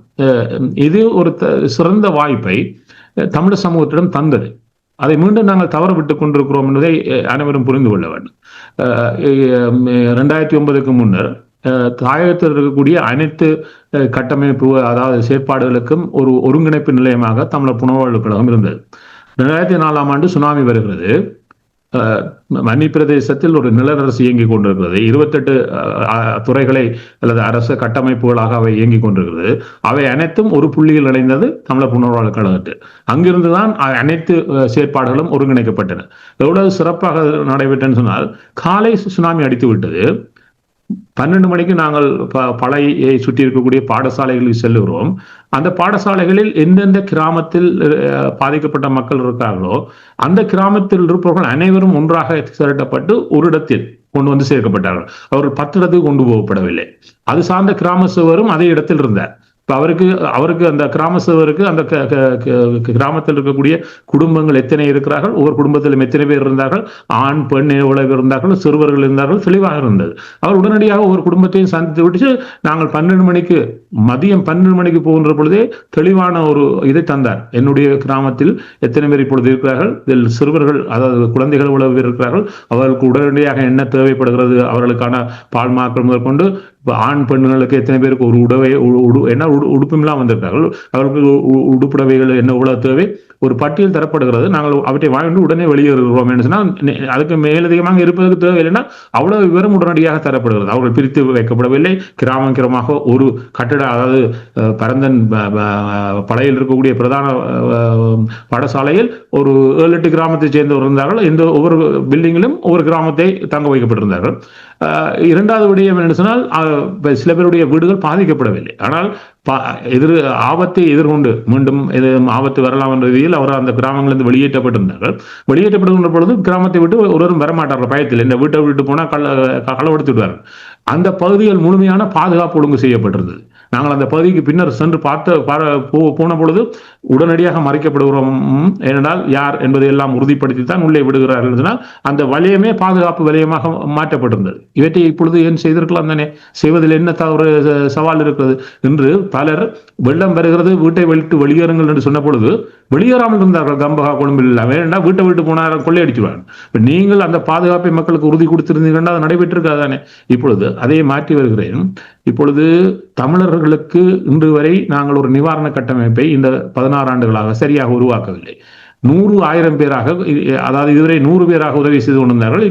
இந்த இடர்காலத்தில் 1000 பேராக எல்லாரும் உதவி செய்கிறார்கள். இதுவரை நான் கேள்விப்படாதவர்கள் கூட எல்லா இடத்திலும் பணம் சேகரிக்கிறார்கள். பணம் தாருங்கள், நாங்கள் செய்கிறோம் என்றால் இந்த நேரம் ஒரு சரியான வாய்ப்பை தந்தது எங்களுக்கு ஒரு முறையான கட்டமைப்பை தமிழர்கள் சார்ந்து உருவாக்குவது. அந்த கட்டமைப்பு இடங்களை அடையாளம் கண்டு, தேவைகளை அடையாளம் கண்டு, உரியவர்களுக்கு சரியான முறையில் அந்த ஒத்தாசைகள் செய்வதை உறுதிப்படுத்தியிருக்கலாம். சரி, இப்பொழுதும் காலம் கடந்து விடவில்லை. என்ன செய்ய போகிறோம்? இந்த முறையாவது சரியான ஒரு கட்டமைப்பை உருவாக்கி உதிரிகளாக நாங்கள் செய்கின்ற இந்த உதவிகளும் அவை விரயமாக போவதை மாற்றி அமைத்து விட்டோமாக இருந்தால், அல்லாவிட்டால் எங்களில் நீங்க சொன்னது போல 4 பேர் திருப்பியும் கொண்டே இந்த அரசாங்கத்திடம் காசை கொடுப்பார்கள். அதுக்கு என்ன நடந்தது என்பதை அரசாங்கம் எந்த கணக்கையும் தரப்போவதில்லை. ஆகவே இவ்வாறான விடயத்தில் தொடர்ந்து நாங்கள் மாட்டிக்கொள்ள போகிறோமா இந்த ஒரு முறைமைக்குள்? இல்லை, நாங்கள் ஒழுங்கமைக்கப்பட்ட ஒரு சமூக கட்டமைப்பாக எங்களுடைய தேவைகளை பூர்த்தி செய்கின்ற எங்களுடைய முறைமைகளை கையாளுகின்ற ஒரு கட்டமைப்புகளுடன் தொடர்ந்து இயங்குகின்ற ஒரு பொறுமைகள் இனிமேலாவது வரப்போகிறோமா என்கிற கேள்வி இருக்கிறது. இதை ஒவ்வொரு தமிழரும் கேட்க ஆரம்பித்தால் இது நடைபெறும். ஏனால் நாங்கள் உதிரிகளாக இருக்கும் வரையும் இந்த தவறுகள் தொடரவே செய்ய போகிறது. நீங்கள் கூறுவது போல் முன்கூட்டியே இந்த கட்டமைப்புகளை உருவாக்க வேண்டும். ஒரு அனர்த்தம் நடந்த பின்பு நாங்கள் சரி அது காலம் கடந்தாலும் அதை செய்யலாம், இல்லை ஆனால் முன்கூட்டியே ஒரு திட்டத்தோடு செயல்பட்டால் இவ்வாறான நேரங்களில் அந்த திறமையை சரியாக வெளிப்படுத்தக்கூடியதா இருக்கும், வருகின்ற நிதியை சரியாக பயன்படுத்தக்கூடியதா இருக்கும். அந்த நிலைமை தமிழரிடத்திலும் இதுவரையில் ஒரு கட்டமைப்பும் உருவாகாத நிலைமை இருப்பது பெரிய ஒரு ஆபத்து என்றுதான் நான் நம்புகிறேன். நான் இதுல ஒன்றை சொல்லுகிறேன். இது நடைபெற்ற உடனேயே நான் சில ஊடகங்களில் தெளிவாக இது சம்பந்தப்பட்டவர்களுக்கு ஒரு கோரிக்கையை விடுத்தேன். இந்த பொதிகளை கொண்டே உடனடியாக கொடுக்கிறோம் என்று செய்யாதீர்கள். அந்த பொறுப்பு அரசாங்க அதிபர்களுக்கும் கிராம சேவர்களுக்குமானது. அவர்கள் தங்களுடைய பகுதிகளில் பாதிக்கப்பட்ட மக்களுக்கான உடனடி உணவை வழங்குகின்ற பொறுப்பில் இருக்கிறார்கள். அவர்களை அந்த விடயத்தை செய்ய விடுங்கள். செய்யாவிட்டால் அவருடைய பிடித்து கேளுங்கள், எப்படி செய்ய போகிறீர்கள். நாங்கள் உடனடியாக பொதிகளை கொடுத்து விட்டால் அரசு செய்ய வேண்டிய வேலைகளை நாங்கள் பொறுப்படுவதாக மாறிவிடும். இதற்கு பின்னரான ஒரு காலம் வரும். எப்பொழுது இதனால் தங்களுடைய வாழ்வியல் பாதிக்கப்பட்ட மக்களை, தங்களுடைய கால்நடைகளை இழந்தவர்களையோ தங்களுடைய விவசாயம் பாதிக்கப்பட்டவர்களை தூக்கி விடுகின்ற ஒரு பொறுப்பு, மக்களை மீண்டும் தங்கள் சொந்த காலில் நிமித்துகின்ற பொறுப்பு வரும். அந்த நேரம் எங்களுடைய உதவிகளை நாங்கள் ஒருங்கமைப்போம். இதை விட்டு எடுத்தவுடன் நீங்களே பொதியுடன் போய் நில்லாதீங்க என்று சொன்னால், இதை எவ்வளவுதான் சொன்னாலும் திருப்பியும் அதே பொதிகளுடன் போய் நம்ம அவர்கள் நின்றார்கள். நிற்கின்ற பொழுது எவ்வளவு தூரம் எங்களுடைய பணம் விரயமாக்கப்படுகிறது என்பது கூட நம்ம புரிவதில்லை. என்றால் அதுக்கு காரணம் சரியான திட்டமிடல் இல்லாமல் 1000 பேர் போய் நான் காசு தருகிறேன் நீ காசு தருகிறேன் என்று பார்க்கிறார்களே, எதை சரியாக செய்ய வேண்டும் என்ற புரிதலே இல்லாமல் இருக்கிறோம். இது ஒரு சமூகத்துக்கு மிகவும் ஆபத்தான முடியும். இதை தயவு செய்து செய்யாது. நன்றி. நாங்கள் தொடர்ந்து உரையாடலாம். அரசர்கள் நீங்கள் சுருக்கமாக கூறுங்கள். உண்மையில் ஒரு மிக மிக தவறான பாதை என்று மட்டுமல்லாது தமிழர்களுக்கு இழைக்கப்படுகின்ற ஒரு துரோகமாகத்தான் பார்க்கலாம். ஏனென்றால் அமெரிக்கா கூட வேர்ல்ட் பேங்கிடம் தான் கொடுத்திருக்கிறது. இப்ப நோர்வே கொடுத்திருக்கிறது பார்த்தீங்க என்று சொன்னால் ஐக்கிய நாடுகள் சபையிடமும் உலக வங்கியிடமும் அப்படியான இதுகள் தான் கொடுக்கிறார்கள். இந்த நாடுகளே கொடுக்கும் போது இவர்கள் மூடத்தனமாக கொண்டு கொடுப்பது மிகப்பெரிய தவறு என்று சொல்லதை விட எங்கள் இனத்துக்கு செய்கின்ற மிகப்பெரிய ஒரு துரோகமாகத்தான் பார்க்கலாம். 2003 ஒரு பொது கட்டமைப்பை உருவாக்கினார்கள் அந்த கொடையாளி நாடுகள் சேர்ந்து. கிட்டத்தட்ட 51 நாடுகள், 20 நிதி நிறுவனங்கள், டோக்கியோ ஜப்பானை கொண்டுதான் அது கட்டியமைக்கப்பட்டது. ரணில் விக்ரமசிங்காவால் கட்டியமைக்கப்பட்டது. அது இலங்கைக்கு 4.5 பில்லியன் டாலர்களை கொடுப்பதாக இருந்தது. 2003 இலங்கையின் பொருளாதாரம் 20 பில்லியன் என்றால் கிட்டத்தட்ட 20-25 இலங்கையின் பொருளாதாரம் போட்டது. தங்களை பயன்படுத்தி இவங்கள் இந்த காசை வாங்க போறாங்க. உடனடியாகவே அவர்கள் அதிலிருந்து வெளியேறிவிட்டார். அந்த திட்டமும் நிறைவேறவில்லை என்று இந்த வாரம் தென்னிலங்கையில் இருந்து ஒருவர் எழுதியிருக்கிறார். இப்ப விடுதலை புலிகளை பாருங்கள். அப்ப இலங்கை அரசை எப்போதும் பலப்படுத்த அவர்கள் விரும்ப மாட்டார்கள். சரி, இப்ப நீங்கள் இப்ப இலங்கையை கட்டியெழுப்புறோம், இலங்கை அரசுக்கு கொடுக்கிறோம் என்றால் நீங்கள் போராடினீங்கள். ஓகே, யாருக்கு எதிராக போராடினீங்கள்? இலங்கை அரசு. அப்ப உங்களுடைய எதிரி யார்? இப்பயும் போராடுறீங்களோ? யாருக்கு எதிராக போராடுறீங்கள்? இலங்கை அரசுக்கு. அப்ப உங்களுடைய எதிரி யார்? இலங்கை அரசு. எதிரி பலமா இருக்கிறது உங்களுக்கு விருப்பமோ, பலமீனமாக இருப்பது விருப்பமோ? ஒரு எதிரியை பலப்படுத்தி விடுதலைக்காக போராடுகிற ஒரு இனமாக எங்களுடைய இனம் வரலாற்றில் சில பல பதியப்படலாம். இப்படியான மூடர்களால இந்த இனம் ஒரு எதிரியை பலப்படுத்தி அந்த எதிரிக்கு எதிராக போராடுற ஒரு இனமாக வரலாறு கேலியாக பதிவு செய்யக்கூடிய சந்தர்ப்பங்கள் இருக்கு. அது நல்லதான். நன்றி. சிவா கட்பட்டில் இருந்து இணைந்திருக்கிறார். வணக்கம். வணக்கம். வாங்க. நான் கேட்கிறது உண்டு. இப்போது இந்த கொடுக்கப்படுகிற நிவாரணம் உடனடியாக அறிவிக்கப்பட்ட நிவாரணம் ஒரு கண்மூடித்தனமான ஒரு நிவாரணமாகத்தான் இணக்கப்படுகிறது. ஏன் நான் அதை பார்க்கிறதுல இவர்கள் ஆரம்பத்தில் விட்ட தவறை மக்கள் அவர்களில் பிழைகளை கண்டுபிடிக்க முதல் இதை ஒரு மக்களை ஒரு மயக்கத்தில் வைத்திருப்பது போல தெரிகிறது. இந்த நிவாரணம் நடைமுறைக்கு சாத்தியமாகுமா என்றது ஒரு கேள்வி. அடுத்து மற்றது, நாங்கள் இவர்களை உடனடியாக இந்த புலம்பெயர்ந்த மக்கள் நாங்கள் மற்ற சேர்ந்து அனுப்புகின்ற அமைப்புகள் ஏன் அதை பொறுமையாக இருந்து அவர்கள் செய்த பின்பு எங்களுக்கெல்லாம் சரியாக செய்கிறார்களா என்ற அளவுக்கு நாங்கள் ஏன் பொறுமையாக இருந்து அதை அனுப்ப வேண்டாம் என்பதை நாங்களும் ஊடகங்கள் ரீதியாக ஏன் சொல்ல தவறிவிட்டோம். இது உடனடியாக எடுத்திருக்க வேண்டிய நடவடிக்கை. நான் இந்த ஊடகத்தை சொல்லவில்லை, நாங்கள் ஆய்வாளர்களாக ஆராய்ந்திருக்க வேண்டும் உடனடியாக. அதையும் கேட்டுக்கொண்டு, மற்றது இப்போது இவர்கள் இந்த வீடுகளை இவர்களுக்கு இவ்வளவு பணத்தை கொடுக்கும் போது எங்களுக்கு ஒரு சந்தர்ப்பம் இருக்கிறது. இந்த ராணுவ முகாம்களுக்கு இருக்கிற எங்கள வீடுகள் எல்லாம் அழிவடைந்து விட்டது. இதற்கும் இந்த 50 லட்சம் தயாராக வைத்திருக்கிறார்களா என்றது நான் இப்போது மக்களுக்கு முன்கூட்டியே கேட்கிறேன். சரி, நன்றி. நல்ல கேள்வி தான் கேட்டிருக்கிறீர்கள். நாங்கள் இருவரிடமும் கேட்போம். அடுத்ததாக எடிசன் இருக்கிறீர்கள். வாங்க எடிசன். வணக்கம் அனைவருக்கும். என்று கேட்டால் முதல் நேர்கொள்மையிடம் ஒரு வினா இருக்கிறது. என்று கேட்டால் இந்த நாங்கள் பொதிகள் கொடுக்கிறோம்னு சொல்லி என்று கேட்டால் முதல் இந்த பொதிகள் கொடுக்கப்பட வடிக்கிட்டது. இந்த அவர்கள் நேர்குணையும் போன வருஷத்துல இருந்து இருக்கிற ஒரு தளத்துல இந்த கருத்தை கண்டியமா வச்சுட்டு இருக்கிறார்கள். என்று கேட்டால் இந்த பொதிகள் கொடுக்க வேணாம்னு சொல்லி என்று கேட்டால் அப்ப இங்குள்ளவர்களிடம் நாங்கள் இந்த பொதிகள் இப்ப கொடுக்கணும்னா அவர்கள் வைக்கட்டும் இந்த பணியில் செய்கின்ற அமைப்புகளா இருக்கட்டும், இல்லாட்டி அங்கத்தவர்களா இருக்கட்டும், அவர்கள் வைக்கின்ற ஒரு கடும் குற்றச்சாட்டு அங்க மக்கள் ஒன்றும் இல்லாமல் இருக்கிறார்கள், சாப்பிட்றதுக்கு ஒன்றும் இல்லாமல் இருக்கின்றார்கள் சொல்லுகின்றார்கள். அப்ப இருக்கின்ற இது எங்களுக்கு ஒரு கடின குழப்பமா இருக்கின்றது. என்று கேட்டால் இது உண்மையிலேயே கடின குழப்பமா இருக்கிறது. என்று கேட்டால் மக்கள் உண்மையிலேயே பாதிக்கப்பட்ட மாவட்டம் என்று சொன்னா மன்னர், முல்லைத்தீவு, வவுனியா. என்று கேட்டால் இப்ப வடக்கு மாகாணத்துல மற்ற மாணவர்கள் கடும் அளவு இல்லை. இப்ப நாங்கள் இந்த பொதியை கொடுத்தோம் என்றால் இப்ப நிர்வாகம் அரசனை சொன்ன மாதிரி நாங்கள் செய்ய வேண்டிய ஒரு சில வேலையும் இன்னும் பேக்கப்பா கொண்டு போகுது. இப்ப அரசாங்கத்தை நம்பி இருக்கிற மாதிரி இருக்காரு. அப்ப இதனை தடுத்து நிறுத்துவதற்கு என்ன செய்யணும்?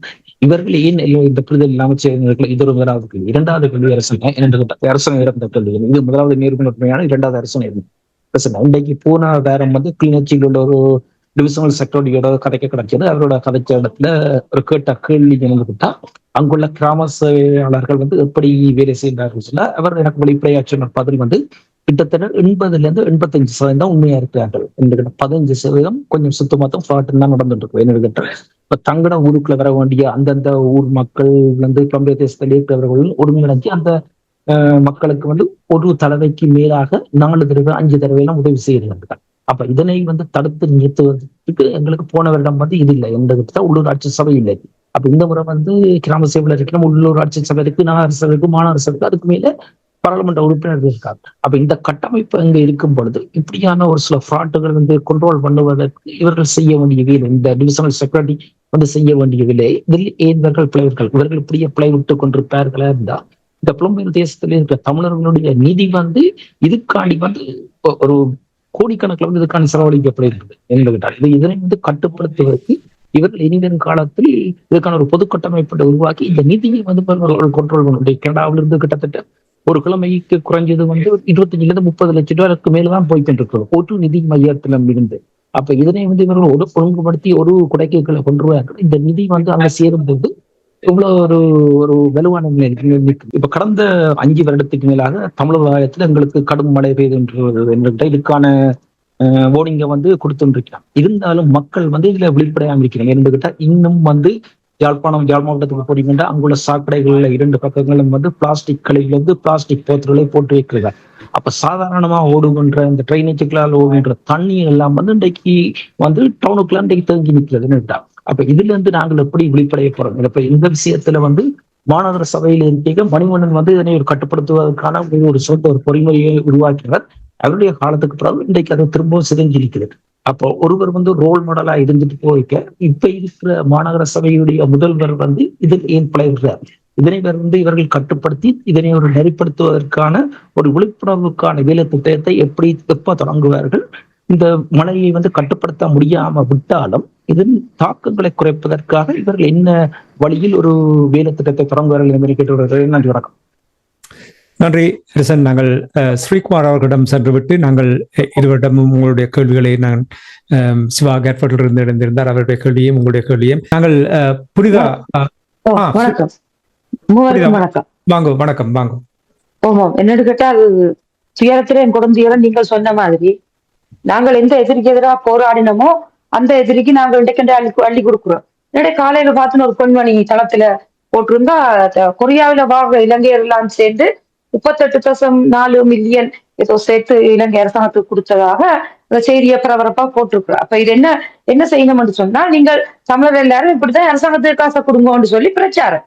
இன்னைக்கு இது தம்பி, இன்றைக்கு இந்த நீங்க சொன்ன நீங்கள் எல்லாரும் சொல்ற மாதிரி இப்ப உடனடியாக இந்த மக்களுக்கு இவை பாசல்களை இங்க வெளியில இந்த காசுகளை வண்டி சாப்பாடுகள் பாசல்களா உணவுப் பொருட்களாக உணவுகளாக கொடுக்கணும். அப்ப அரசாங்கம் செய்ய வேண்டிய கடமையில இருந்து தவறைக்குள்ள அரசாங்கத்துக்கு நல்ல ஒரு வாய்ப்பா போகுது. வார காசு எல்லாம் தண்ட பகுதி மக்களுக்கு தான் கொடுக்க போறாங்க. இப்ப மலையக மக்களுக்கு கூட கிடைக்காது. ஏன்னா மலையக மக்கள் கண்டைக்கு சொல்லியிருந்தாங்க, ராணுவம் மொழி தெரியான்னு சொல்லி கொண்டு கொடுக்க வேண்டிய அந்த பாசல்களை எல்லாம் சிங்கள மக்களுக்கே இவர்களை தவிர்த்து கொடுத்து கொண்டிருந்ததாக. ஒரு ஒரு இயற்கை இடர் வந்த நாட்டில ஒரு நிவாரணம் கொடுக்கறதுக்கு மொழி தேவையில்லை. அவரெல்லாம் பாதிக்கப்பட்டு தான் நிற்கின்றார் அந்த மக்கள். அதுக்கெல்லாம் மொழி தேவையில்லை. அப்ப அந்த அரசாங்கம் இவ்வளவு இடர் வந்து கூட அந்த ஒரு இனவரியோட தான் செயல்படுது. அப்படி இருக்கே இந்த புலம்பெயர் தேசத்துல இன்றைக்கு பொங்கி எழுந்து இன்றைக்கு அனுரோட கொடுத்த சாமியாரையில வச்சு கும்பிட்டு காசு அனுப்புற இன்றைக்கு போயிருக்குன்னு சொன்னால், இந்த இனத்தை பற்றி என்னத்தை கதைக்கிறது, என்ன செய்யலாம் நீங்க சொல்லுங்க பார்ப்போம். மிக வேதனையா இருக்கு. என்ன கழுதைக்கு உபதேசம் காதிலே ஓதினாலும் அவைய குரல் எல்லாம் ஆன குரல் வராதுன்ற ஒரு இழி நிலையில இந்த தமிழினம் இருக்குது. பக்கக்கேடு வேதனை அடைகிறது. நான் இந்த இவ்வளவு மக்களை மாவீரர்களை இந்த இனத்துக்காக கொடுத்தான்றதை உண்மையில நான் வெட்கி தர முடியும். ஸ்ரீகுமார் அவர்களை உள்வாங்கிக் கொண்டு உங்களிடம் வரலாம் நம்புகிறேன். ஸ்ரீகுமார் வாங்கோ. வணக்கம். வணக்கம். வணக்கம். முதல்ல ஏதாவது ஒரு கேள்வி. இப்ப நாங்கள் இந்த அரசாங்கம் செய்ய வேண்டும் என்று திட்டக்குளத்தில் செய்தப்ப இங்கு நிதி சேகரிப்பவர்களுக்கு நிதி வழங்குபவர்கள் அரசாங்கம் செய்வதற்கான ஒரு கால அவகாசம் 2 மாதமோ 3 மாதத்துக்கு பின்பு நிதியை சேகரிக்க தொடங்கினால் அது நிதி கொடுக்கிற மக்கள் அதை தாமதப்படுத்தி கொடுக்கும் பொழுது அங்கிருக்கும் அரசியல்வாதிகளும் சரி அரசாங்கத்துக்கு நெருக்கடி கொடுத்து எமது பகுதியில் இருக்கிற மக்களுக்கான சேவையை பெற்றுக்கொள்ளலாம் தானே. அப்படி செய்வதில் ஏதாவது கடினம் இருக்குமா அல்லது தவறாகுமா என்று எனக்கு தெரியல.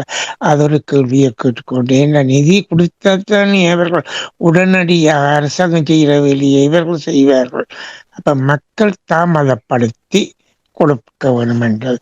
அடுத்ததாக நாங்கள் வெள்ளம் வரும் அணை கட்ட வேண்டும் என்று சொல்லுவார்கள். அப்படியானால் இப்படியான ஒரு கட்டமைப்பை உருவாக்கி உலகம் முழுக்கிலும் தமிழ் பல்கலைக்கழகம் மாதிரி ஒரு ஆர்கனைசேஷனை ஃபார்ம் பண்ணி போட்டு அதுக்குள்ளால எல்லாரும் இந்த பேரனர்த்த நிதி என்று சொல்லி அவசர காலத்துக்கான பாதிக்கிறதுக்கு என்று சொல்லி அங்கு இருக்கிற பிரதேச சபை மாநகர சபை எல்லாம் அவர்களும் வருடம் ஒரு ஒதுக்கி அந்த ஒவ்வொரு வருடமும் அதை காவி சென்று இப்படியான நிலைமையில் வரும்பொழுது உடனடியாக பாய்க்கக்கூடிய சாத்தியம் இருக்கும். அதே சமயத்தை புலம்பெயர் நாடுகளிலிருந்து சேமிக்கிறப்ப ஒவ்வொருத்தரும் மாதம் $10 கொடுக்கல. அது இப்படி எப்ப இனத்தங்கள் நடக்கும் என்று தெரியாது. அப்படியான சூழ்நிலை வரும்பொழுது அந்த சேமிப்போட மேலதிகமாக நிதி சேகரித்து செய்தால் வினைத்திறனான செயற்பாடாக இருக்கும் என்பது என தாழ்மையானத்தை சரிப்பட தெரியல. அப்படி ஒரு கட்டமைப்பை உருவாக்குவதில் உள்ள சிக்கல்கள் எல்லாம் புரியும். அது எல்லாத்தையும் கடந்து செய்ய வேண்டும் என்று சொல்லி வாய்ப்புக்கு நன்றி உறவுகளே. நன்றி, வணக்கம். நன்றி, வணக்கம் ஸ்ரீகுமார் அவர்களே. நீங்கள் அவர் சொன்னது போல உடனடியாகவே இதை செய்திருக்க வேண்டும். ILC ஊடகம் ஆணித்தரமாக முதலிலே நின்றது. இதற்கு ஏனைய ஊடகங்கள் எவ்வாறு இதை கையாண்டன என்று தெரியாது. ஆனால் சிங்கள ஊடகங்கள் நிதியை ஏதோ ஒரு வகையில் வரகி எடுத்து விடத்தான் துடியாக துடிக்கின்றன. $1.2 trillion ரூபாய்கள் அரசிடம் இருக்கின்றது. அதை அவர்கள் தொடாமல் வைத்திருக்கிறார்கள். ஏனென்றால் இந்த வெளிநாட்டு நிதிகள் வரவில்லை என்றால் அதில் கை வைப்பதற்கு இப்போது ஆயத்தப்படுத்துகிறார்கள்.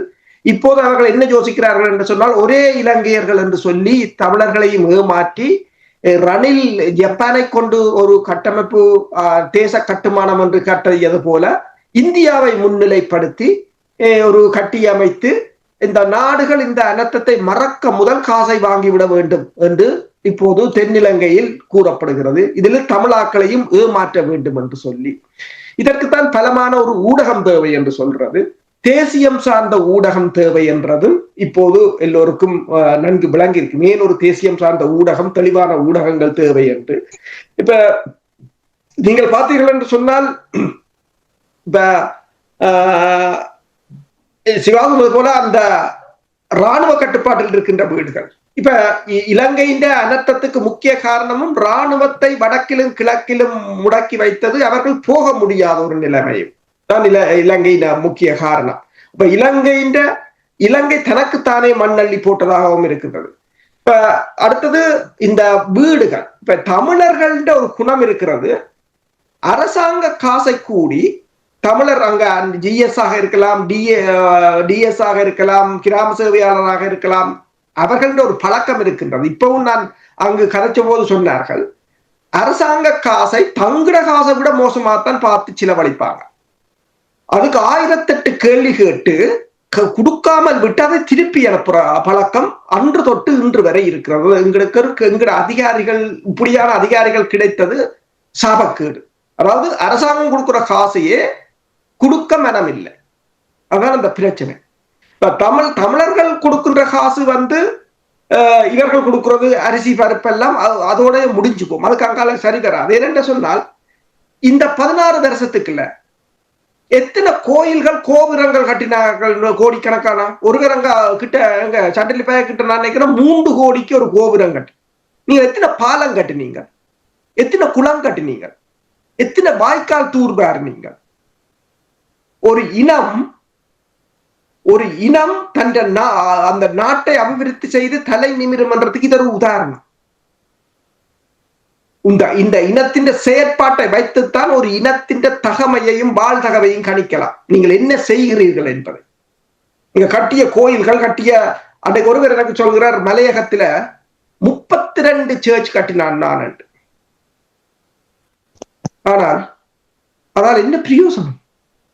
32 ஒரு உருப்படியான வேலை அந்த மக்களின் வாழ்வாதாரத்தை மேம்படுத்துவதற்கு செய்திருந்தால் அது போற்றத்தக்கதா இருக்கு. ஏற்கனவே இப்ப நான் கோயில் கட்டுவதை, தேவாலயம் கட்டுவதை குறை கூறவில்லை. ஏற்கனவே போதுமானது இருக்கின்றது. எது இல்லையோ அதையெல்லாம் நீங்கள் செய்ய வேண்டும். எடிசன் கேட்ட கேள்விக்கு நீங்கள் பதிலை கூறுங்கள். நான் நேருடன் செல்ல. எடிசன் கேட்டது என்னென்று சொன்னால், அதாவது கிளிநொச்சி இஎஸ் அவர் கூறிய, கிளிநொச்சி டிஎஸ் கூறியது 80% தான் வினைத்திறன். ஆனால் என்னை பொறுத்தவரையில் 80% என்கிற தமிழ் இஎஸ்ஓ தமிழ் இதில் வினைத்திறனானவர்கள் இல்லை. இப்ப அவரை கூற மணிமன்னன் முதலில் அந்த குலத்தை தூர்வாரி அதுகளை செய்த போது கூட அவரை கலைத்து விட்டு வேறு ஆக்கள் தான் வந்தார்கள். ஒருவர் நல்லது செய்ய அங்க யாரும் விடப்போவதில்லை. அவ்வாறான ஒரு சமூக கட்டமைப்பாகத்தான் அது மாறிக்கொண்டிருக்கின்றது. இதுல இப்ப என்ன செய்ய வேண்டும் இதுக்கு? அதுதான் பிரச்சனை. முதலில் அவங்கள் செய்யறதை விடுங்கள், நீங்கள் போவாதீர்கள். படம் எடுத்து போறது தான் போறது. இப்ப இவங்க போறதும் என்ன, பொதிய கொடுத்துட்டு நீங்க பாருங்க, இந்த போன் மெமரி கார்டு நிரம்பி போச்சு. ஏனென்றால் அந்த குரூப்ல அரிசி பருப்பு கொடுக்குற படங்கள் வீடியோக்கள் இந்த போன் நிரம்பி போச்சு. நான் அதை அழிச்சழிச்சு கொண்டிருக்கிறேன். அப்படி கொண்டிருக்குது. அதுக்கு அங்கால என்னன்னு தெரியாது. அதுக்கு அங்கால அடுத்தது இந்த இனத்தை எவ்வாறு செய்கிறது என்று. இப்ப பாருங்கள், அமெரிக்கா இப்ப பாத்தீங்கன்னா அமெரிக்க தூதுவர் அதுல நிக்கிற அரிசி பருப்பு அவங்க நிவாரணம் கொடுக்குறாங்க. அதாவது வேர்ல்ட் ஃபுட் ப்ரோக்ராமுக்களால தான் கொடுக்குறாங்க. ஸ்ரீலங்கா அரசாங்கத்துக்களால கொடுக்கல. இப்ப எல்லாரும் அப்படித்தான் செய்கிறார்கள். அடுத்ததாக ஜிஎஸ் டிஎஸ் என்றால் அவர்களை இயங்க விடுங்கள். முதல் அரசாங்க காசை எடுத்து அங்கு பிரயோசனப்படுத்த விடுங்கள் முதலில். அதற்கு பிறகு நீங்கள் அனுப்புறன்னு சொல்லி இவர்கள் அனுப்புற காசு அவ்வளவுக்கு போகவும் இல்லை. நேற்று முந்தினால் ஒருவர் எடுத்து கதைத்தார். அனுகுமார ஜனநாயக்காவே ஆகா ஓகோன்று எல்லாம் புகழ்கிறார்கள். ஆனால் இவர்கள் இணைத்த அளவுக்கு அங்கு காசு போகவில்லை. புகழ்றவர்கள் கூட 10 ரூபாய் கொடுப்பார்களோ தெரியாது என்ற மாதிரி அவர் ஆதங்கமாக கதைத்தார். அப்ப இப்ப அனுகுமார ஜனநாயக்கா என்ற ஒரு அமைச்சர் போட்டிருக்கார், இதுவரையில் 2000 மில்லியன் ரூபாய்கள் சேர்ந்திருக்கிறது என்றார். ஆனால் நீங்கள் பிரிச்சு பார்த்தீங்கள் என்று சொன்னால் 5 மில்லியன் தான் வரும் டாலர்ல. ஆனால் நான் இப்ப முதல் சொன்னேன் ரயில்வே தண்டவாளத்தை திருத்தத்துக்கு கூட 600 மில்லியன் வேணும். இப்போதைக்கு உலக நிலைமையிலும் உலகம் சரியான மோசமாகத்தான் நிற்கிறது. ஜப்பானை கூட முன்னைய போல இவர்களால் கொண்டு சென்று ஒரு டோனர்ஸ் கான்ஃபரன்ஸை வைக்க முடியாது. எனவேதான் இப்போது ரணிலை கேட்கிறார்கள் இந்தியாவுக்கு கூட. நீங்கள் இந்தியாவின் தூதுவரை பார்த்தால் அவர் நமாலுடன் அதில் கதைச்சு கொண்டிருக்கிறார். இப்ப தெரியுதா ஏன் இலங்கை அரசு மஹிந்தாவை கைது செய்யவில்லை என்று? ஏன் இலங்கை அரசு மைத்திரியை கைது செய்யவில்லை? ஏன் ரணில்ல சின்ன கேச போட்டு தப்பினது என்று இலங்கைக்கு தெரியும். சில விடயங்களில் அவர்களை வைக்காமல் ஒன்றும் செய்ய முடியாது. இதெல்லாம் மக்களை ஏமாற்றுவதற்காக செய்தது. அரசாங்கம் ஒரு புறம் மக்களை ஏமாற்றுகிறது, புலம்பெயர் தேசத்தில் இருக்கிறவர்களுக்கு ஒரு புறம் மக்களை ஏமாற்றுகிறார்கள். ஒட்டுமொத்தத்தால் இலங்கையில் இதிலிருந்து மீளுவது என்பது ஒரு மிகப்பெரிய ஒரு சவாலாகத்தான் இருக்க போகிறது. எடிசன் கேட்டது போல இந்த கிளிநொச்சியில இருக்கிற இதுகளை எவ்வாறு முதல் இதை சீர் செய்வது என்று சொன்னால், முதலில் இங்குள்ளவர்கள் ஒரு பொறிமுறையை உருவாக்க வேண்டும். எப்போது உதவி செய்ய வேண்டும், எதுக்களால் செய்ய வேண்டும், என்ன உதவி செய்ய வேண்டும் என்று நீங்கள் கூட இருந்து பேசுங்கள். ஆனால் இங்கு ஒருவரும் அதுக்கு வரவு மாட்டாங்க என்று அவன் தான் கொடுத்து தான் படம் எடுத்து தான் போடணும் என்றுதான் நிற்பார்கள். அதை எவ்வாறு சரி செய்வது என்பதை என்ன செய்ய இது முதலே கட்டியமைத்திருக்க வேண்டும். இவ்வாறான ஒரு அமைப்பு சரி. இதுக்கு பிறகாவது நாங்கள் ஒரு தேச கட்டுமானம் தொடர்பாக சிந்திச்சு ஒரு அமைப்பை அல்லது பொறிமுறை உருவாக்கினால் நல்லது. நிதி சேகரித்து தாமதமாக கொடுப்பது அது அந்த உடனடி தேவைக்கு பயனுள்ளதாக அமையாது என்று சொல்லுகிறார்கள். அதை கூட இப்ப ஸ்ரீகுமார் பிரச்சனை என்று சொன்னால், இலங்கையில பாதிக்கப்பட்ட சனம் கிட்டத்தட்ட 500 மில்லியன் என்றால் 5 லட்சம் சனம் என்று வைக்கலாம். அதை விட எல்லா இடமும் தான். பல இடங்களுக்கு போகவும் முடியாது. இப்ப இவர்கள் எந்த இடத்துல கொடுக்கிறார்கள்? ஒரு கொஞ்சம் இடத்துலதான் கொடுக்கிறார்கள். உண்மையில் அரசாங்கம் செய்யும் என்றால் அங்கு இல்லையா? ஒன்றும் அரசு பரப்பிலும் இல்லையா? இந்தியா கொடுக்கலையா? சீனா கொடுக்கலையா? பாகிஸ்தான் கொடுக்கலையா? அவங்க கொடுக்காத அளவுக்கு அங்க இருந்து போகுது. நீங்கள் போட்டோ எடுக்கிறதுக்கு கொடுக்குறீங்க, அவ்வளவுதான். அவங்களுக்கு தெரியும் பிரிச்சு கொடுக்கறது என்ற. மற்றது அவ்வாறு முதல் கூறியவர் சொன்னார், மலையகத்துக்கு அரசாங்கம் கொடுக்கவில்லை. அவ்வாறு கொடுக்காமல் விடும்போதுதான் அங்கு பிரச்சனைகள் உருவாகும். அவங்க அதை போராடி பெற வேண்டும். அதுதான் அந்த முக்கியம். விதானை வேற. நீங்கள் விதான செய்கிற வேலையையும் டிஎஸ் செய்கிற வேலையை நீங்கள் செய்தால் குழுவா அவங்க அவங்களை அப்படியேதான் பழகி போவாங்க. நாளைக்கு ஒரு வெள்ள அழுத்தம் வந்தால் அவனுக்கு தான் என்ன செய்ய வேணும் என்று தெரியாது. ஏனென்றா இங்கே ஊறிப்பட்ட விதான மாதிரி இருக்கிறதானே. அப்ப வேணும் அவன் தன் வேலையை செய்யறது. நல்ல ஒரு பதில் தான். இன்னொரு இப்ப விடயம் என்னவென்று சொன்னால், அனுரகுமார திசாநாயக்காவுடைய உடனடி இழப்பீடு தொடர்பாக இந்த விடயங்களை அவர்கள் கூறும் பொழுது, தெற்கிலங்கையில் எனக்கு ஒருவர் கூறியிருந்தார், தெற்கிலங்கையை பொறுத்த மட்டில் நீங்கள் அடிக்கடி கூறுவதோ சிங்கள மக்களுக்கு அவர் சிறப்பாக செயல்படுத்தி இருக்கின்றார், ஆனால் தமிழர் தரப்புக்கு சிறப்பாக செயல்படவில்லை என்று சொல்லி குற்றம் சாட்டுகிறார். இப்பொழுது பலர் கூறுவது என்னவென்றால், உங்களுக்கு தெரியும், போர் முடிவுக்கு வந்தாலும் இராணுவத்தினுடைய பிரசன்னம் வடக்கு கிழக்கில் அதிகமாக இருக்கிறது. அதுக்கு நிதி ஒதுக்கீடு எவ்வளவோ தொகை நிதி ஒதுக்கி கொண்டிருக்கிறார்கள். ஏன் அதில் வருகின்ற நிதியை இந்த நிவாரணத்துக்கு பயன்படுத்த முடியாது? ஏன் மற்றவர்களிடம் IMF கடன் வாங்க வேண்டும் என்ற கேள்வியில கேட்கிறார். அதை எப்படி கையாளுவது? என்று சொன்னால், அதை நாட்டின் அபிவிருத்திக்காவது பயன்படுத்தி இருக்கலாம். ஆனால் அது இனவாதத்துக்காக ஒதுக்கப்படுறது. அது தமிழர்களை அடக்கி ஒடுக்க வேண்டும், நில ஆக்கிரமிப்பு, அது கட்டமைக்கப்பட்ட இன அழிப்புக்காக ஒதுக்கப்பட்ட நிதியாகத்தான் அதனை பார்க்கலாம். எந்த ஒரு சிங்கள அரசும் அதில் கை வைப்பது இல்லை. ஆனால் இப்ப பார்த்தீர்கள் என்று சொன்னால், இலங்கை அரசுக்கு என்ன பிரச்சனை என்று சொன்னால், மானியமாக கொடுப்பது. இலங்கை அரசு ஒதுக்கிற காசிலும் இந்த மானியங்கள், மகாபுலாதுகள், இதுகள் என்று சொல்லி இதுகளை கொடுக்கிற பணம் தான் அதிகம். அதற்கு பிறகுதான் சம்பளம், அதுக்கு பிறகுதான் பாதுகாப்பு வருகிறது. இப்ப இதை இவர்கள் எங்கிருந்து பெறப்போகிறார்கள் என்ற பிரச்சனை இல்லை. இப்ப இதற்கு முதல் கூறியது போலதான் உடனடியாக அறிவித்து விட்டார்கள். 25,000 வீட்டுக்கு, 50,000 மற்ற வீட்டுக்கு, வேலைக்கு போகாதாக்களுக்கு 25,000, 15,000, 30,000 என்று பாக்கி வந்தபடி ஆரம்பிச்சு விட்டார்கள்.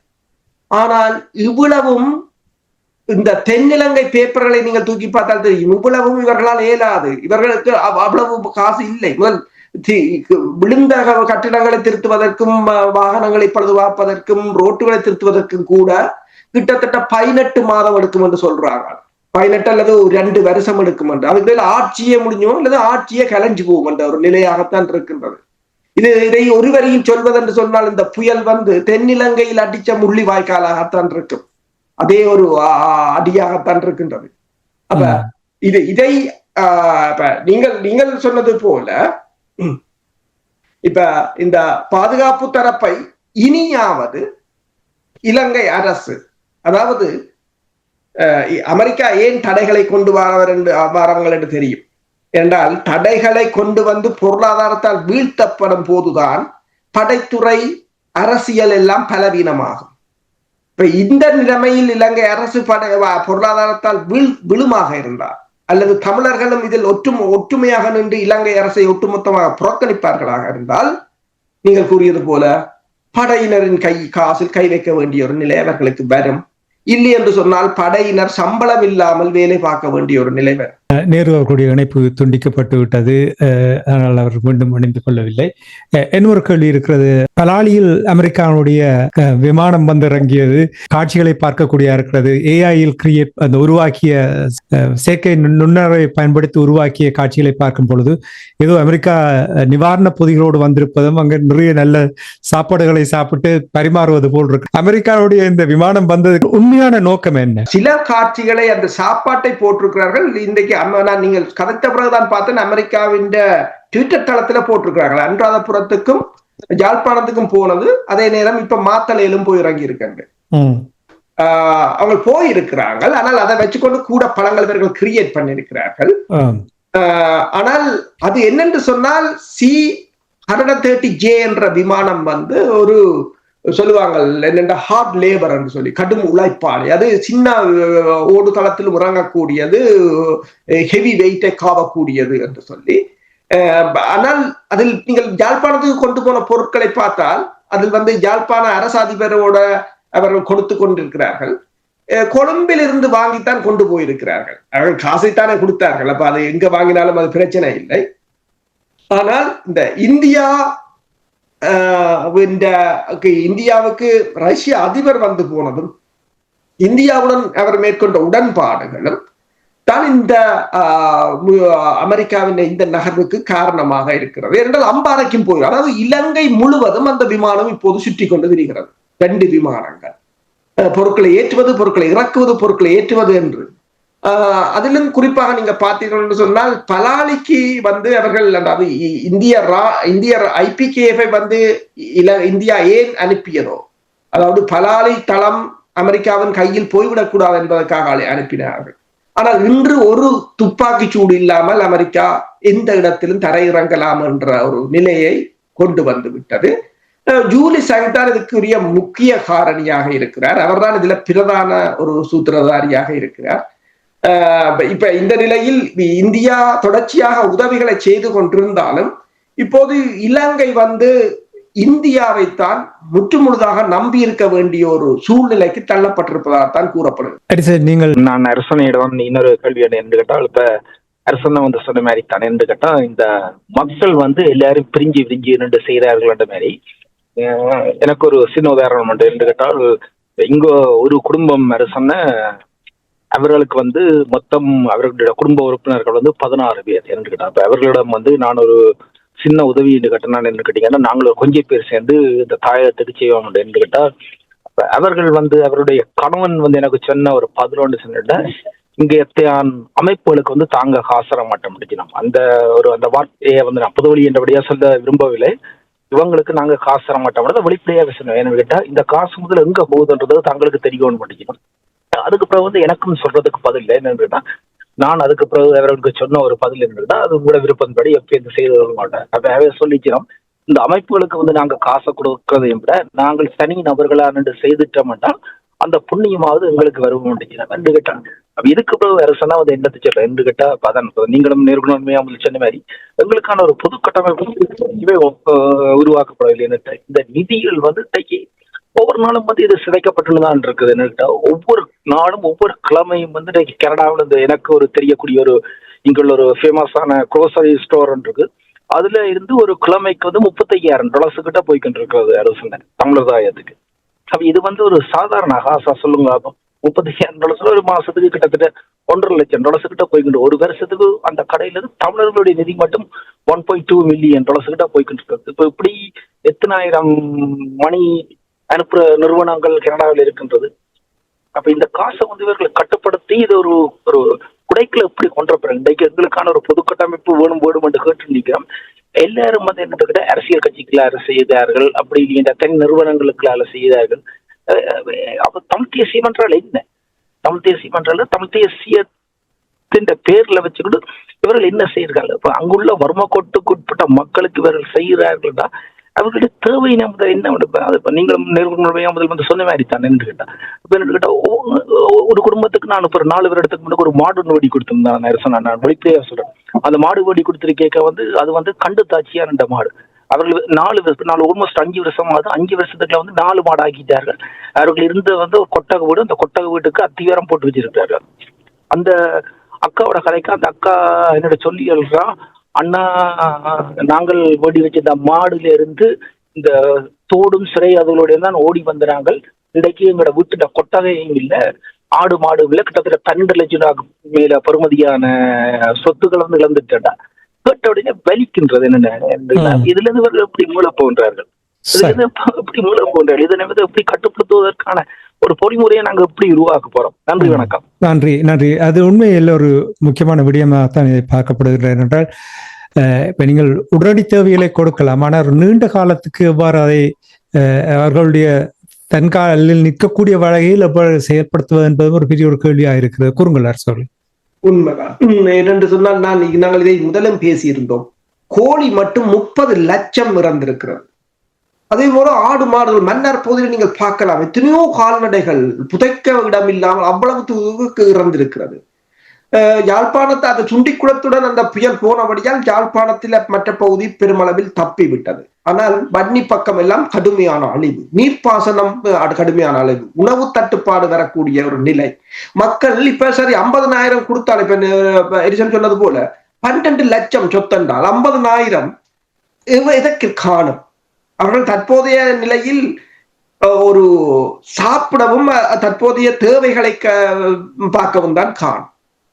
அதே நேரம் உங்களுக்கு தெரியும், இந்திய மீனவர்கள் வந்து வலைகளை எல்லாம் சேதம் அறுத்து போட்டு மீனையும் அள்ளி கொண்டு போட்டார்கள். அதுல கிட்டத்தட்ட 50,000 குடும்பம், 2 லட்சம் பேர். வடபகுதியில ஒரு 2 லட்சம் பேர் தொழிலை இழக்கிறதுன்றது ஒரு பெரிய ஒரு சனத்தொகை. எங்களோட சனத்தொகை குறைஞ்சு கொண்டு வருகுது. அப்ப அவங்களுக்கு ஒன்றும் இல்லை, அதெல்லாம் கடனுக்கு உள்ளூர் வங்கிகள்ல கடனுக்கு வாங்கின நெட்டுகள்.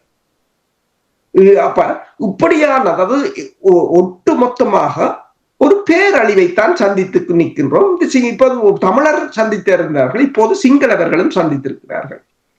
ஆனால் இப்ப நீங்கள் பார்த்தீங்கன்னு சொன்னால், இப்ப கொழும்புல இருந்தவர்கள் எழுதுகிறார்கள் என்று சொன்னால், சீனாவும் இப்போதைக்கு உதவி செய்கிற நிலையில் இல்லை. இந்தியா செய்கிறதை தவிர முன்னணிக்கு வகுவது தெரியாது. அமெரிக்கா இல்லை, அமெரிக்கா கிட்டவும் வரப்போறதில்லை. ஐரோப்பிய ஒன்றியம் வராது.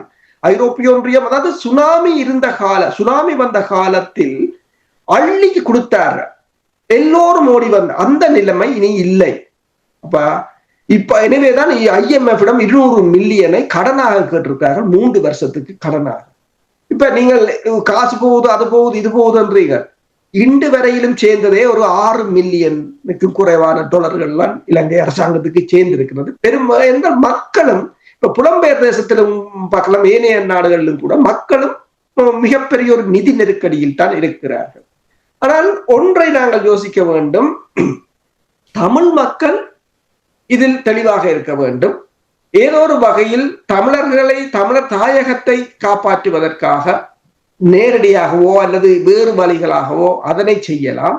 இலங்கை அரசை எந்த விதத்திலும் பலப்படுத்துவதை தவிர்த்துக் கொள்ள வேண்டும். அடுத்ததாக இந்த சேதங்களை மதிப்பாய்வு செய்ய வேண்டும். ஏன்னா இலங்கையிடமும் இன்னும் மதிப்பாய்வு இல்லை. இலங்கை இப்போது உலக வங்கியை, வேர்ல்ட் பேங்கை பார்த்து நிற்கின்றது. வேர்ல்ட் பேங்க் தான் இப்போது ஆய்வு செய்து கொண்டிருக்கிறது. அது நாளைக்கு இன்னும் ஒரு தினங்களில் அந்த அறிக்கை வரும். அதற்கு பிறகுதான் முழுமையான சேதங்கள் இலங்கை அரசாங்கத்துக்கே தெரிய வரும். அதே போல தமிழர்களும் ஒன்று செய்யலாம். தமிழர் பிரதேசங்களில் உண்மையில் எவ்வளவு பாதிக்கப்பட்டது, தமிழர் பிரதேசத்துக்கு எவ்வளவு நிதி அரசு ஒதுக்கினது, அந்த நிதியை ஜிஎஸ்ஓ டிஎஸ்ஓ எவ்வளவுத்துக்கு வழங்கினார்கள், இதெல்லாம் எடுக்கலாம். தகவல்களை நீங்கள் எடுத்து அதனை பப்ளிஷ் பண்ணுங்கள் அல்லது கதையுங்கள். இது இப்படி கதைக்கிறது தான் ஒரு அடுத்த செயல்பாட்டை செழுமையாக்க பயன்படும். உண்மையா அதுதான். இப்ப நீங்கள் பார்க்கலாம், எங்களோட கம்பெனியில கூட இயர் எண்ட்ல ஒரு ரிவ்யூ மீட்டிங் வைப்பாங்க, மாதம் ஒருக்கா வைப்பாங்க. என்ன நடந்திருக்கு, என்ன வந்திருக்கு, இவ்வளவு காசு செலவழிச்சிருக்கு. இவர்கள் இப்படி ஒன்றை நீங்கள் செய்தீர்கள் என்று சொன்னால் அதுக்கு 2 பேரை சம்பளத்துக்கு வச்சிருந்தாலே காணும். தகவல்களை சிம்பிளாக எடுக்கலாம். இப்போதைய காலத்துக்கு